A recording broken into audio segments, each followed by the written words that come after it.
Hello দর্শক বন্ধুরা, আপনাদের সবাইকে শুভেচ্ছা জানিয়ে শুরু করছি আজকের ভিডিও। 10 বাংলাদেশিকে সৌদি হয়ে রাশিয়ায় নিয়ে গিয়ে সুলতানের কাছে বিক্রি।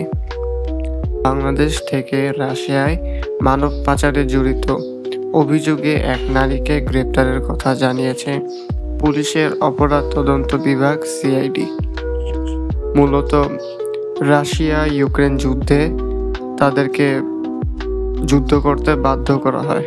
বিস্তারিত খবরটি পড়তে ডেসক্রিপশনের 1 নম্বর লিঙ্কে ক্লিক করুন।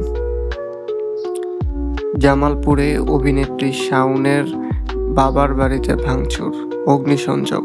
বিস্তারিত খবরটি দেখতে ডেসক্রিপশনের 2 নম্বর লিঙ্কে ক্লিক করুন। অভিনেত্রী শাওনকে আটক করা হয়েছে। বিস্তারিত খবরটি দেখতে ডেসক্রিপশনের 3 নম্বর লিঙ্কে ক্লিক করুন।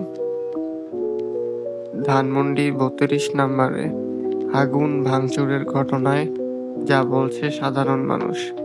বিস্তারিত খবর বা ভিডিওটি দেখতে ডেসক্রিপশনের 4 নম্বর লিঙ্কে ক্লিক করুন।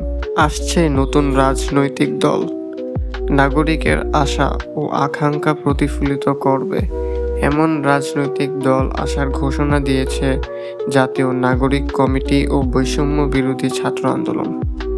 বিস্তারিত খবরটি পড়তে ডেসক্রিপশনের 5 নম্বর লিঙ্কে ক্লিক করুন। 64 জেলায় বাধ্যতামূলক ফুটবল লীগ। বছরের পর বছর ফুটবল লীগ হয় না দেশের বিভিন্ন জেলায়। নিয়মিত লীগ না হওয়ায় পুরুষ ফুটবলের পাইপলাইন তেমন সমৃদ্ধ নয়। এই অবস্থা কাটিয়ে উঠতে এবার দেশের 64 জেলায় লীগ আয়োজনের সিদ্ধান্ত নিয়েছে বাফুফের জেলা লীগ কমিটি। বিস্তারিত খবরটি পড়তে ডেসক্রিপশনের 6 নম্বর লিঙ্কে ক্লিক করুন। পুতিনের সঙ্গে বসতে রাজি জেলেনস্কি। ব্রিটিশ সাংবাদিক পিয়ার্স মর্গ্যানকে দেওয়া এক সাক্ষাৎকারে জেলেনস্কি বলেছেন, ইউক্রেনে শান্তি ফিরিয়ে আনার জন্য যদি পুতিনের সঙ্গে আলোচনায় বসতে হয়, আমি বসতে রাজি আছি।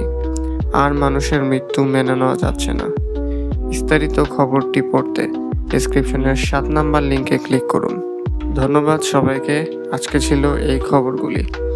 প্রতিদিনের গুরুত্বপূর্ণ খবরগুলি পেতে আমাদের চ্যানেলটি সাবস্ক্রাইব করুন। ধন্যবাদ সবাইকে।